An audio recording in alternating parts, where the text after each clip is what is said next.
We need to start thinking beyond transaction, beyond transition, and evolve to transformation.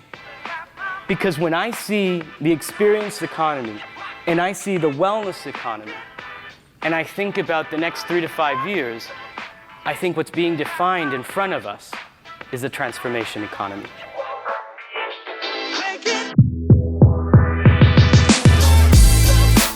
You're listening to Retail Remix, your inside access to candid conversations with the people shaping retail's future. Here's your host, Alicia Esposito. For this year's Retail Innovation Conference and Expo, we were thrilled to have Ari Peralta as our Sensory Design Innovation Chair. Now, if you've been reading Retail TouchPoints, you have seen Ari's work through our Design Perspectives bylines. As our Sensory Design Innovation Chair, he helped us truly understand how we could cover the ways technology and experience design can come together to drive true brand immersion. As part of our ongoing series spotlighting some key sessions from this year's show, we are thrilled to present to you Ari's session, which is focused on leveraging the senses to drive immersion. During his session, he's showcasing how experienced strategists and brands as a whole can evolve from store building to mind building. Listen in because he has some incredible thoughts around what the future holds for retail design and experience. You know, world building to mind building. This is all about reframing and rethinking the role of marketing today. As a neuroscientist, Harvard trained, as a sensory designer, Parsons trained, but most importantly as an MBA. These 3 careers have allowed me to really build a path for what I believe is the future of world building and mind building. I think these are the kind of titles that we're going to refer to with marketing. You know, changing a paradigm, as I said this morning when I opened our conference, is no easy business. And for those of you in this room, if you have any inclination towards that change, you're going to find a lot of inspiration from some really incredible big brands, luxury brands, sometimes may seem a little aspirational. But I want you to take into consideration that I've broken down some best practices based on these large brands and luxury brands and things that you can start applying today to your business. So brands today think more in terms of campaigns and channels, right? And we know this from marketing, we know this from the agency work, we know this from design. But I want to challenge this framework. I want us to really elevate and talk about relationships and outcomes. Relationships, not transactions, relationships. It's much more than a transaction. When we're talking about outcomes, we're talking about behavioral change. Now, what's interesting is that today with campaigns, they're not successful, right? Over 90% of advertisement campaigns are not successful. Why? Because we're still taking the one-size-fits-all approach. What's different is that with some of these new technologies, they're empowering us to really create and co-create world building. What's the difference between a store and a world? I want you to think about it. Now, your brand has enough elements and attributes to build a world around. Ultimately, those attributes can also serve a purpose to heighten the person's experience. When we look at the factors that are affecting today's economy, it's important to start right from the get-go. It's a $12 billion experience economy today. We're no longer just talking about products. And this is reflective across different generations. In particular, Gen Zers and millennials, who we know time and time again, these reports come out and say they're choosing experiences over products. I don't want to play devil's advocate, but I kind of like this role. I don't agree with that completely. People still want products. They just want experiences that tie those products together. And part of what I see as unsustainable in the retail and design market is that we spend a lot of money on experiences, and most of those experiences have no anchor in humans' brains. In other words, they don't remember it. So what's the point of spending so much money on experiences that don't always necessarily tie back to product? 86% of people in general are willing to pay a premium for a product that brings an experience. Now, this is just not experience for experience's sake. Again, this is experience with purpose. 73% of customers, really, what we've seen is that 73% of companies who focus on these types of experiences do far better than their competitors.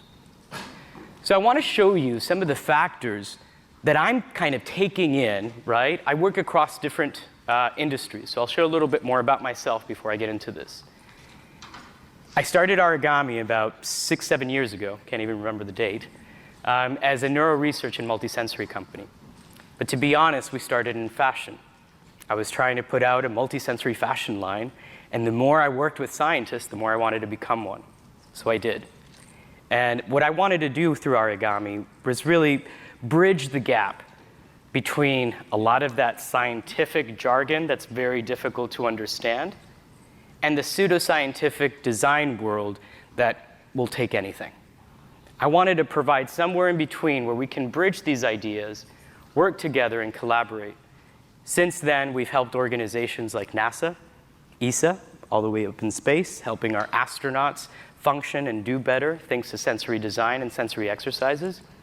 We worked with governments, including the US government and the government of Quebec, working specifically with seniors, populations in particular with dementia and Alzheimer's, helping guiding them, wayfinding, back to their rooms, people who can't even remember where they are or who they are. We've also worked in automotive, from Nissan to Tesla to Mercedes to BMW to Rolls-Royce, optimizing those environments. So if you've ever seen, let's say, a Mercedes go into sports mode, we're the ones who created the colors and sounds that go with that to ensure that you feel it's a faster and more vivid and livid experience. So when we look at these different factors, working across all these different ranges of industries, I kind of see trends popping up. And sometimes they're not directly in front of you in retail. Part of what we've done as part of the advisory council here at Retail Innovation Conference is really find additional sources of inspiration for you beyond retail. And while I have many use cases that are going to be in retail, I want to showcase how all of these elements ultimately are going to make it into your store. The first thing I want to talk about is wellness. The most we relate wellness to retail is either through product or through retail therapy. It's time to evolve that. We have an opportunity to create a reason for people to shop, and that's making them feel better. Most people today do not feel well. That's where wellness economy is booming. We're also seeing this new generation AI. Intimidating, much more computing capacity than our brain is capable of. And this is also contributing towards information overload, severely affecting our brain, severely affecting and impacting our purchasing decisions. We're also seeing smart wearables. Now, remember the impact smartphones made to your business. Remember the impact the internet made to your business. Wearables are going to change the way you interact with your customers, the way you communicate with your customers. And what I'm really excited about is introducing a new era of screenless devices, because we have overwhelmed our visual sense in retail. Immersive tech, something I showed in my initial video this morning, it's creating dynamic environments in retail, but also digitally, and now in this new hybrid mindset. This includes spatial computing, this includes spatial sound, and this also includes a whole new set of sensory enabling technologies, which we're going to get into a little bit more. Now, with Web3, some people call it the metaverse, I prefer Web3, all we're talking about are having spatial experiences similar to the ones we have in brick and mortar, similar to the ones we're having in this room. How do we bring this and translate this into a digital realm? Finally, and not least, the gaming revolution. Now, while many brands are creating games, and we'll get into that, what I want to share with you, and we'll get to that in a second, are gamification principles. Not all of them apply to your brand. Not all of them apply to exactly where you're at this moment. But gamification is much more than a gaming engine or a render. It's a system of rewards of how our brain works. So we get into world building. What is world building? Does anybody know what world building is? Anyone? So this concept comes really traditionally from filmmakers and writers who kind of had to set the stage for the story, what was happening, what are those details that immerse us. And guess what? Each and every one of you, regardless if you're in the marketing department or not, you're storytellers. So what we're talking about with world building is how do you increase your ability to say the story so that people can feel the story? Now, some of my biggest inspirations are world builders. One of them in particular that I recommend you look up, Alex McDowell. He actually teaches world building in LA. I met him a few years back at the Future of Storytelling conference at FOST. And when he was describing world building, like what he did for Minority Report with Tom Cruise and other films, I was fascinated by it. And I said, this is what marketers and designers need to learn today. It's no longer campaigns, it's creating, and let me correct myself, it's co-creating worlds with your customers. Now, this is also now being used by gaming developers. And you're starting to see world building, AKA Roblox, and some of the other platforms. So it's time to catch up. If not, what I fear for you, and I say fear, is that you're going to end up in the social media whirlpool again, right? Where others are creating the platforms that are now shaping your business. When I look at brands like Nike, like Gucci, and some of the other ones that I'm going to go in depth with, I want you to notice how they're taking some of these elements from these platforms and creating their own, really generating a symbiotic relationship, not one that takes advantage of their customer, but one that is co-participatory. We did a survey last year with over 200 designers at Arigami, and because we have the pleasure of being around so many of you, we took advantage and asked about world building. And while many of you may not necessarily call it world building, 80% of designers today understand that this new, more layered or hybrid environment is top priority today. I have some best practices from world building, and I want you to take a look at them. We have to be creative. It has to be complete, consistent, and compelling. To me, these are the 4 C's of world building. And regardless of what kind of world you are creating, it's important that you use that sense of creativity that your brand is known for. Everything is creative. Everything is. Everything has a unique point of view. It's your job to identify what those attributes are for your brand and highlighting them. Making sure it's a complete experience. Oftentimes when we create experiences in store, it's a complete experience. But then when you translate that online, somehow it doesn't translate it. It feels inconsistent and incomplete. What's interesting is, as many people here in this conference will talk to you about single stream omnichannel, I don't quite necessarily believe in that when it comes to marketing. You want your platforms to be omnichannel. You want your point of purchase to be omnichannel. But ultimately, the reason these different platforms have different users is because they identify in different ways. And you probably already know this, but for those of you who just hit the share button from Instagram to Facebook to all your other social channels, I want you to reconsider that. Because maybe that message can be fine-tuned and more precise based on the type of audience that's actually receiving this information. So when it comes to world building, it's not just what you want to present. It's also understanding how the perceiver, how the user, how the customer receives this information. So today, brands are crafting these stories with a multitude of tools. Some of these tools include pop-ups. I see Melissa and her team who are here, Queen of Pop-ups, so hello. Games, NFTs, generative AI installations, SETs, which, by the way, that means sensory enabling technologies, and with spatial computing. These, for me, are the top tools that I'm seeing brands, regardless of what sector, right? Entertainment, retail, hospitality, healthcare, workplace, automotive. This is what they're focusing on.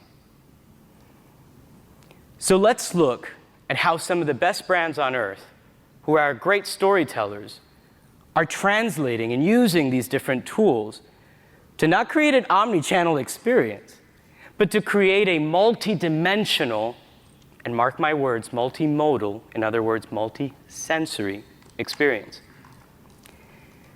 Louis Vuitton in store is starting to use generative art installations. I talk about this in our series with Retail Innovation, which is called Stimulate Retail.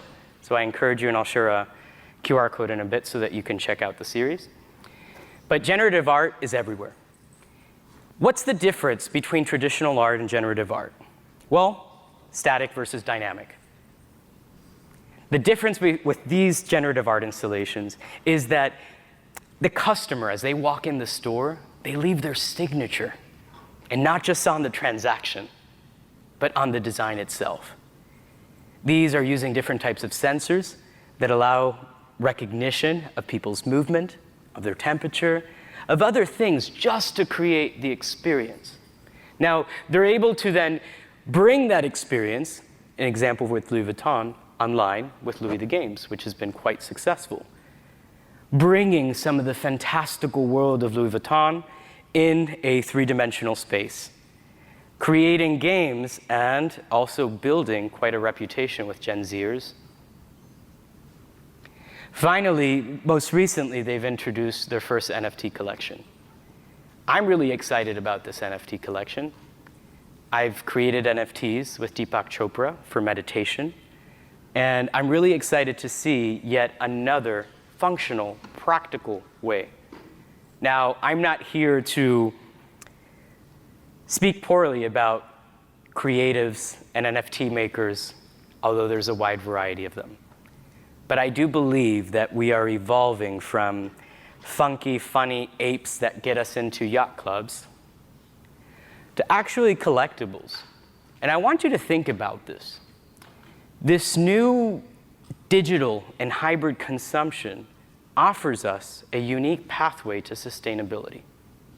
Otherwise, I don't see how we're going to make sustainability actually a thing. It's been 10 years now that we've been talking about this. Creating these digital experiences offer brands opportunities to not just create products, but to create worlds where their products can live. Another great example is Gucci. So the Kering Group, who I have a special relationship with for now almost 6 years, they've been incredible at creating the Gucci world. And while head designer Alessandro Michele is no longer there, the team remains adamant about creating these hyper-physical worlds that blend in that physical retail. This is all based on Gucci Gardens, by the way. Gaming, all the way to now Roblox experiences. And as you can see, they look slightly different, but it still carries the identity of the Gucci brand. Now, when we're seeing this kind of diversification in how these experiences are presented, it affects the bottom line. These are the brands that are succeeding today. Now, mind you, for some of you who can't do all three of these things at the same time, I understand. Pick one and do it very well. And I think part of what we need now today is how do we better optimize the environments, the physical environments, but then how do we enrich online and digital and hybrid experiences based on some of those best attributes? This is that slide I think you should take a picture of.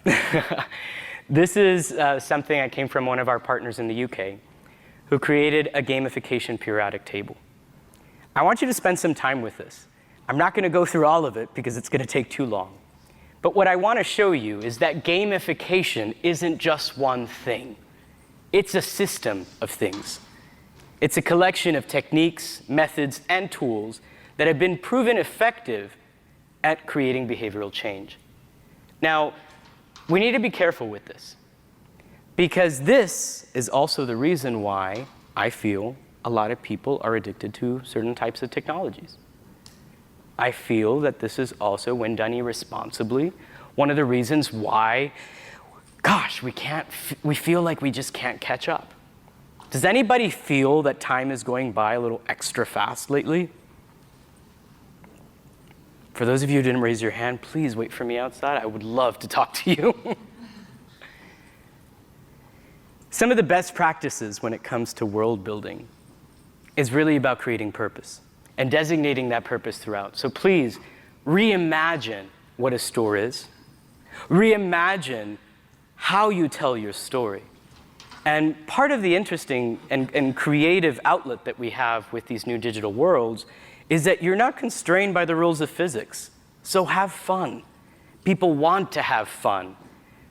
So going back to my point on omnichannel, if you don't have fun in your store, right, let's say because you're selling a specific kind of product that it's not the best environment for, doesn't mean you can't translate elements of this to online.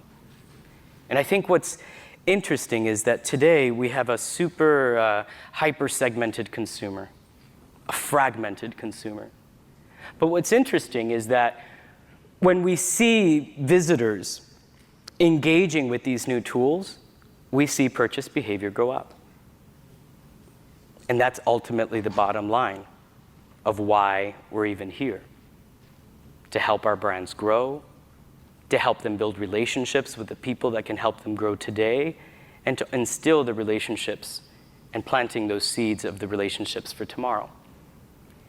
So, as this incredible image from Puma, this was one of the first digital fashion campaigns ever created, just a few years old, that's it.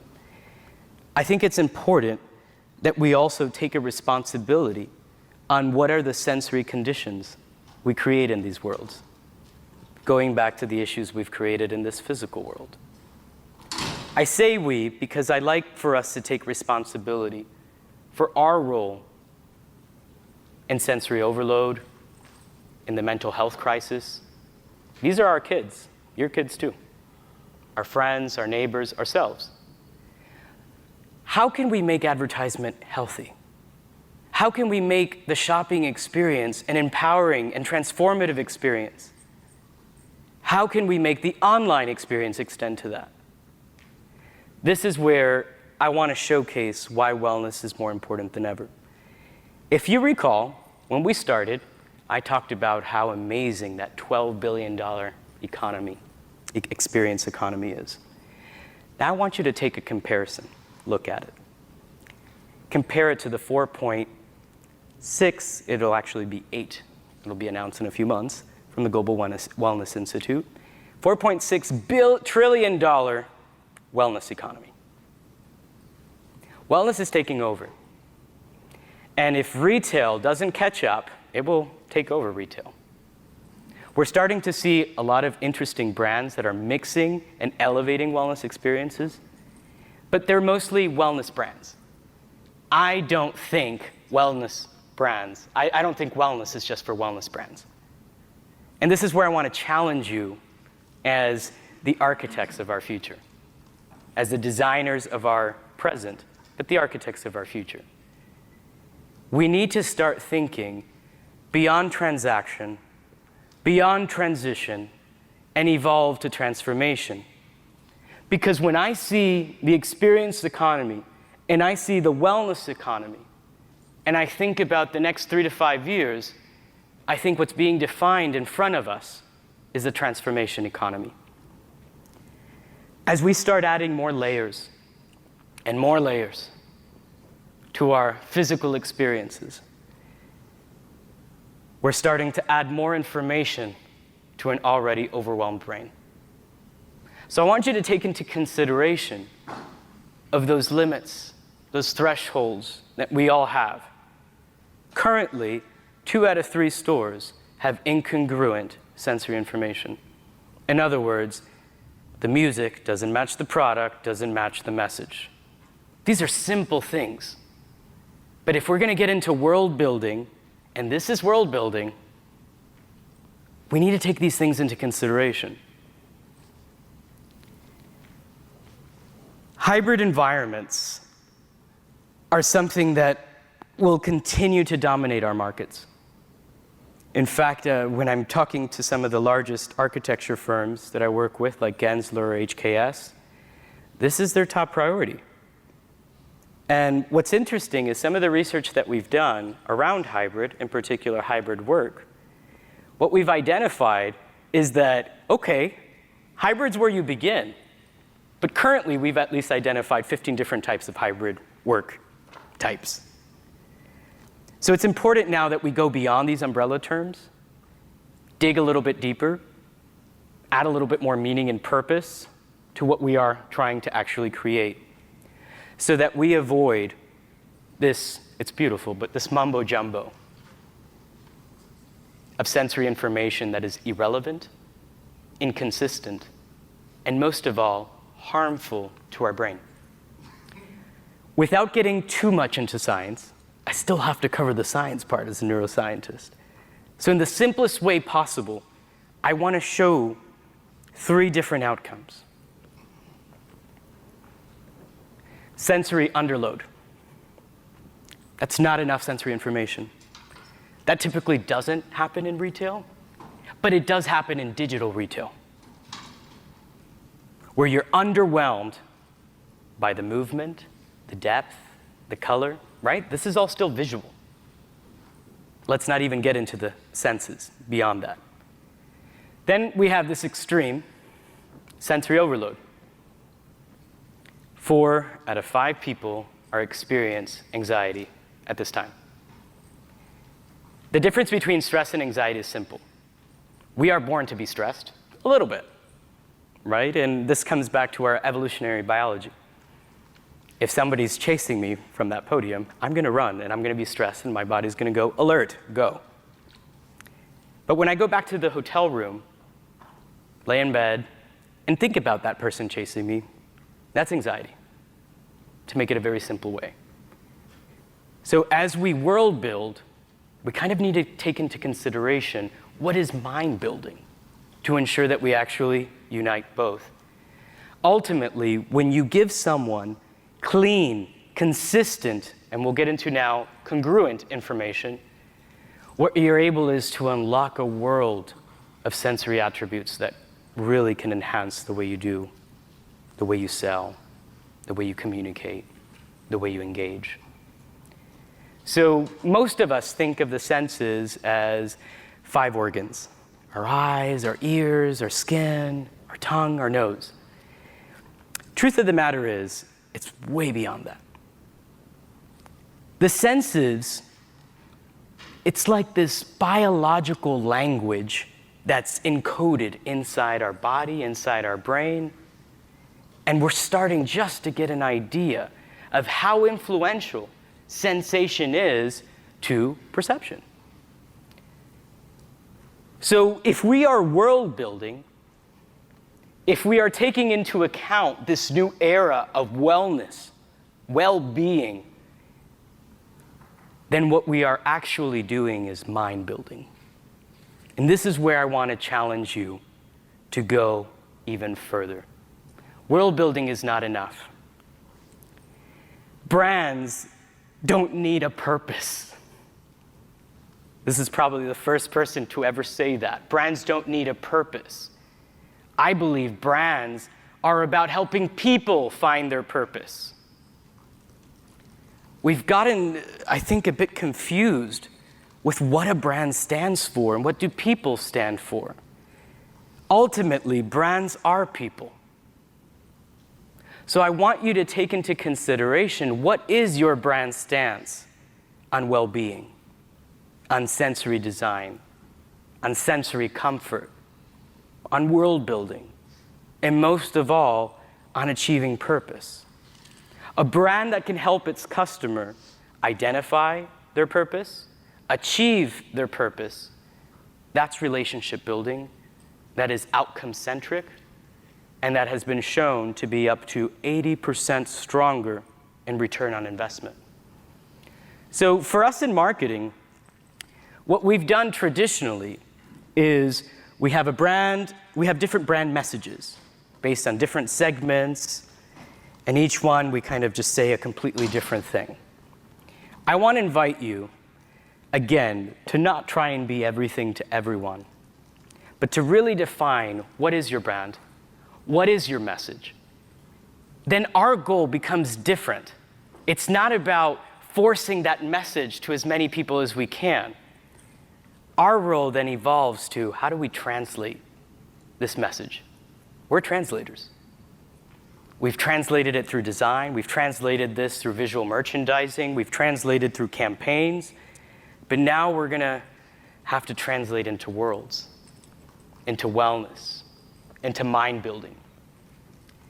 Now, what we've seen in terms of multi-sensory cues and shopping and retail experiences is that people spend up to 51% longer when there are more than just a visual cue. Makes sense, because we are multi-sensory beings. You can't just shut off a sense, it's still playing. So I want you to keep that into consideration. Most of the times, when I work with retail brands in particular, one of the things they forget about is non-intentional sensory information that's in your space. That can be temperature, but that can also be noise from HVAC systems, alarm systems, registers, etc. By mapping this, you get a better understanding of what you need to actually play around with.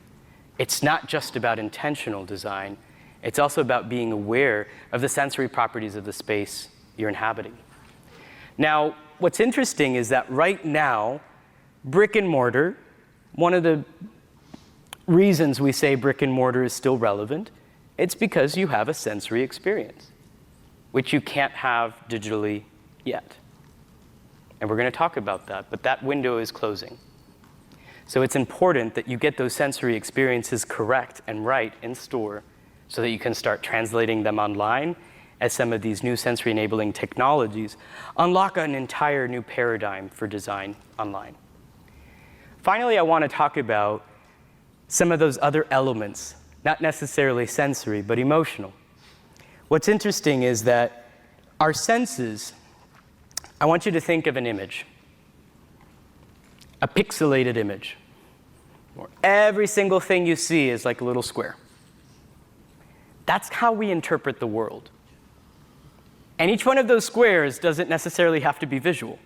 Some of those squares are a scent. Some of those squares are audio. Ultimately, each one of those reference previous memories. That's how the senses work. We are predictive beings. And as Nikki from Netflix beautifully said this morning, we're quite irrational. We are logical, we are rational, just here. Everything else is just an emotional combustion.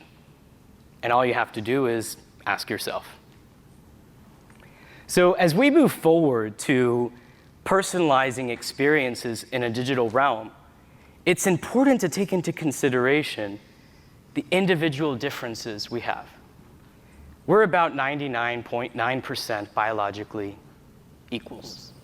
We are. Yet, because of the interesting dynamics between our psychological system, our physiological system, and even our spirituality, all those things in a holistic manner shape who we are.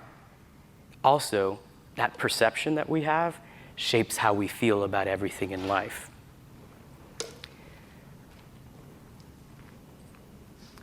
So these three are intricately linked. And to my dismay, I see so many people in our field talking about the attention economy. We're overwhelming people's attention and underwhelming people's perception. Ultimately, sensation, perception, attention, it's all a system that's uniquely linked, intricately linked. And while most of us are focusing on what gets someone's attention, it's irrelevant if you don't know how they perceive the world and if you're not stimulating different senses beyond just visual. So I want to talk a little bit about congruence, because it's pointless to talk about sensory design if we don't talk about what is correct sensory design. When we're talking about congruence, what we really are talking about are how do we fill the gap between your expectation of something and what it actually is. The smaller that gap is, the more congruent it is. I shared an example during an interview today. It's probably the simplest example that you can get right away. I was at an Italian restaurant a few weeks ago, lovely food, and they were playing Mexican music. I'm Dominican, so that's pretty close. I love Mexican music, but it wasn't contextual to the meal. We've proven in the lab that it makes the meal taste less good when the music is incongruent. Another example, in New York, we were shopping for some outerwear, yet what was playing, and this is in the middle of winter, so it was quite cold, snowing outside, sub-zero weather. And while I'm at this men's store shopping for outerwear, which is all they had there, they were playing Katy Perry's Summer Girls song. We may not notice these things, and I love that song, by the way, it's a great song. We may not notice these things right away, but they subconsciously build up. And when these things don't add up, your brain just goes, it's not important. Ultimately, we've described ourselves as designers of emotions. All of us, right? Because we're here to engage emotions. Yet most people that I've ever spoken to on the marketing and design world have no idea what the emotions are. So I wanted to share with you an atlas of emotions that was created in San Francisco at Stanford. You see enjoyment? That's it. That's the one positive emotion that you're aiming for. Everything else is not. Yet, this is where we fall into, time and time again, where we're aiming for enjoyment, we're aiming for pleasure, we're aiming for now what we call neurosthetic, but we're not achieving that. So I want to share with you some best practices, some new terminology to expand your vocabulary, to amplify and augment your practice. So sensory design 1.0 was Abercrombie & Fitch. And I have nothing against Abercrombie & Fitch. I hope they can survive. But I think they did a great job back in the day with a signature scent. It was the first time that stores were like, oh, I actually can't get that smell out of my head. Even if it's not there, I'm thinking about it right now and I get a headache. But that's the point. It was about leaving a sensory signature in the store, and most of us now do that to a certain extent. Sensory design 2.0, I think a great example is Starbucks. Starting to create jazz playlists, and it was almost about, okay, now that we've created this unique barista design vibe, how do we elevate it with Nora Jones music and some other artists that identify or that our customers identify with?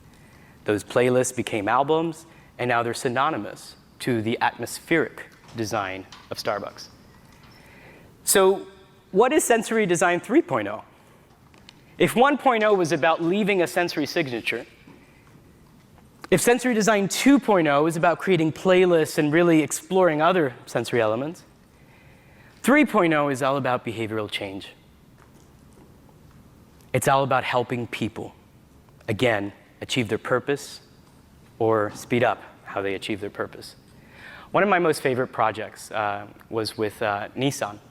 Actually, Nissan's the next one, but with sensory optimization, that's how we apply Sensory Design 3.0. How do we make spaces better, healthier, for you to do what you do? So if you sell mattresses, and it's all about sleep, how do we optimize that environment so you can sleep the best? Because we know it's not just the mattress. It's an important factor. But if you have the wrong lighting or the wrong sound, as my clients Marriott had, invested $1 million testing the perfect room, yet they didn't notice that the lighting and the alarm clock was keeping people up. When we worked with Nissan, it was an interesting case study because it began as a campaign and it evolved into a practice. And this goes back to exemplify how we are evolving from campaigns to world building and mind building. Electric vehicles make no sound.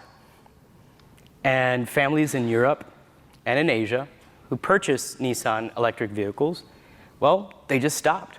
Sales started to drop significantly. One of the reasons it was dropping was, or the segment of people that it was dropping in particular, were young families. These young families, when we researched, they had an issue. They couldn't put their kids to sleep in the car. I didn't know that was an issue. For them, that was an issue. And that was deterring them from buying an EV. That, even though these were pro-earth and all about sustainability and electrification of vehicles, they still had functional needs that were unmet. We took those sounds, developed tracks, and created sounds that are originally from the combustion engine, which you and I can't hear, but babies can. And it's calming to them. It's kind of like a little bit below white noise, so like purple, pink noise. And yes, noises have colors. Sensory enrichment. I had the really unique opportunity of working with some amazing companies in the design sense of creating new dimensionalities with their products. Hansgrohe and Axor. This was an incredible project where we were really highlighting the translucency of water, the clarity of water, the beauty of water. And together with some incredible designers, it was really about how do we bring this experience even greater inside out through the product. Sensory profiling. These are the tools of tomorrow. This is what I look forward to enabling and empowering you. How do you better understand your customers' sensory preferences? And not just what they like, it's easy to know that, but their triggers, what they don't like, what they respond not so well to. Now, each of us in this room have a preference for lighting, for temperatures, for types of music. And it's not just a static thing. It depends on the time of day, it may depend on the weather, it may depend on the situation or mood. We're able to map these things out now and empower you so that you can give the right message at the right time, making it not just congruent, but appropriate. Multimodal, again, what that refers to is multiple modalities of sensory interventions. We are not unimodal beings. Yes, we are visually dominant, but guess what? Our memory capacity threshold for our vision is about 0.5 seconds. But when you include the other senses, it amplifies all the way to 5 seconds. So I want to talk about how some of the best brands, or that I find that are executing this flawlessly, or beautifully, I should say. Nike is one of them, right? They have created experiential stores where you actually test your products, creating immersive environments that simulate where you would actually use their sneakers or their outerwear or any one of their other derivative products. They're integrating technologies like immersive and generative art, not necessarily to do a spectacle and have you sit there and go, ooh, ah. This is evolving. Again, it's finding functionality and purpose. When I started with all this about 6-7 years ago, it's when we were first introducing like different types of asphalt and flooring for people just to try their shoes there. This is how this is evolving. Move beyond to now last year, they started their Nike Running Club app, dedicated platform just for the runners, where Nike helps you track your running, connect you with other runners, and elevates the experience from in-store now to wherever you go. Most recently, they entered Roblox with Nike Land, opening up a whole nother dimension of performance and reaching goals. Going back to having a purpose and defining that purpose, look how they define their purpose, which they've had for quite a while. It's now evolved from just athletes, but to anyone. We help you reach goals. And their marketing team, which is incredible, they've been translating how do you reach goals in these different platforms. Another giant, Disney. Now, Disney is an amazing company, and for those who have ever worked with Disney, these are the kings and queens of experience making, right? And they taught us how to imagine, and they still teach us how to dream. So their USP has always really been clear. But if you look at their evolution, how they translate that USP is quickly evolving. I want to show some non-retail related ways that Disney is doing this that you may have not seen yet, as we kind of keep things hush sometimes. The first one is the Grand Hotel, a partnership similar but much more cost-effective than their Star Wars, which I believe is now being closed. This is a very different experience. It allows people to engage with elements of the building, allows them to engage with characters, and literally it's almost like I think a scene on Harry Potter where you walk by the art and it winks at you. It's creating those kind of magical moments that otherwise don't exist. That's how they're translating that into hospitality and to other environments, not necessarily a store. I can't wait to talk a little bit more about Emerge. They've just recently announced a partnership with a tech startup that has been focused on creating haptic experiences in a virtual setting. What's really interesting is that Emerge isn't your typical actuator, vibrating kind of device or wearable. It's not even a wearable. It's a flat panel, a little bit thicker than this, that uses ultrasound. And you feel, based on that pressure of that ultrasound, almost kind of like little air pockets, if you will, that through algorithms can give you the shape of things. And you can literally feel texture and dexterity. This is going to transform how Disney integrates hybrid entertainment and brings it home.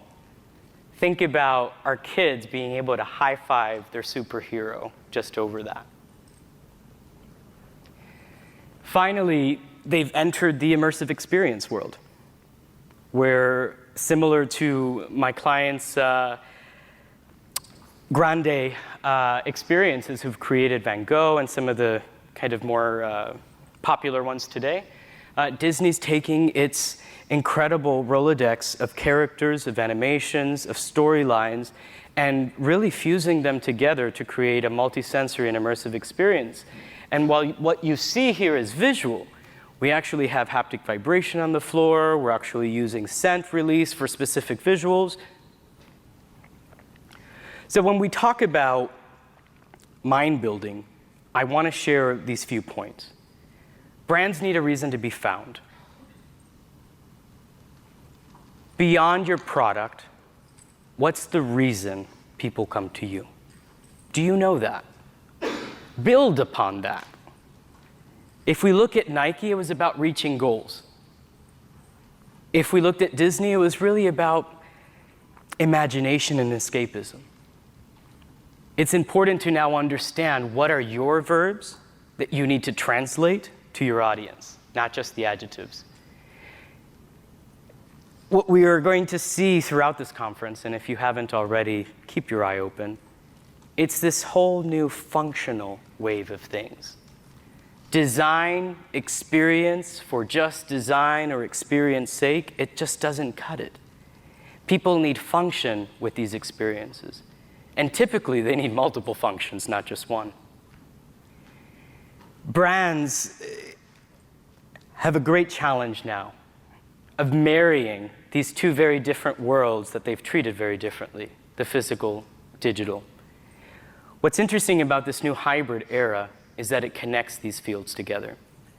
And I think what's important for you is to start becoming hyper-aware of these sensory-enabling technologies that are shaping the future. I recommend you check out our Stimulate Retail series in partnership with Retail TouchPoints. We created this series just for this, to educate and empower designers on what's next, how these brands are using these technologies, breaking it apart on how they work, and really putting some challenges out there on how you can use them and integrate them. So far, we've written 4 articles. The first one focused on 3D visuals. You're going to say, wait a minute, but I thought this was multisensory. Guess what? 3D visuals offers depth perception. And that's another sense. That's why it feels like it's moving towards us or popping out. And we're not just seeing this in the expensive billboards that Disney's and Nike's and Louis Vuitton's can purchase. We're seeing this all the way down to a visual display on a counter. The fact is, 3-dimensional video is now stronger than just video or just image. Second thing was generative art. From H&M to Bulgari, they're working with incredible data artists like my good friend Rafik Anadol, who's really helping us redefine what data is and what a beautiful experience can be. I don't know if you've seen some of his work, but when you go check out our series, you'll be able to see his data stories that he creates through fragments of little kind of like pixels of color. We also saw spatial sound. What's interesting about sound is that it's the only sense to actually activate all parts of our brain. That's why it's so successful when I use it with vulnerable communities like autism and dementia patients. Sound plays a critical role in retail, and it's underutilized. I want you to think beyond your sound identity. I want you to think at how does your brand engage with sound at any and every touch point. This is a unique opportunity. When we first got into the online digital realm, we didn't really care too much about sound because most of us had everything on mute, even still today. But as, for example, AirPods continue to evolve, as that technology continues to evolve, we're going to be much more in control of the sounds we hear, the sounds we listen to, and blocking off the sounds or noises we don't want to. Spatial sound's unique because I want you to think of, it's not just about music that's contextual. We've noticed things like tempo and volume and the difference they have by different types of categories of retailers, where high tempo was great for fast fashion, but it wasn't great for luxury. Digital senses, this is where we get into some of those sensory enabling technologies. And while some of these are just starting to shape the market, like with Apple Vision Pro, some of the technologies like Emerge are actually having partnerships now with Disney, where they're, as I shared, launching new haptic entertainment with a select focus group of customers. So going back to our proposition in the beginning of this talk, where we move from campaigns to mind building, I've stripped away those words to give you what I really think.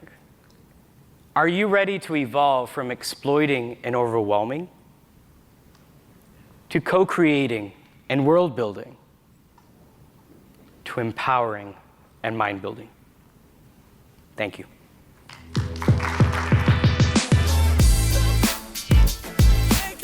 Thanks for listening to this episode of Retail Remix. Be sure to subscribe so you never miss an episode. You can find us on your favorite podcast player. Until next time, keep mixing it up.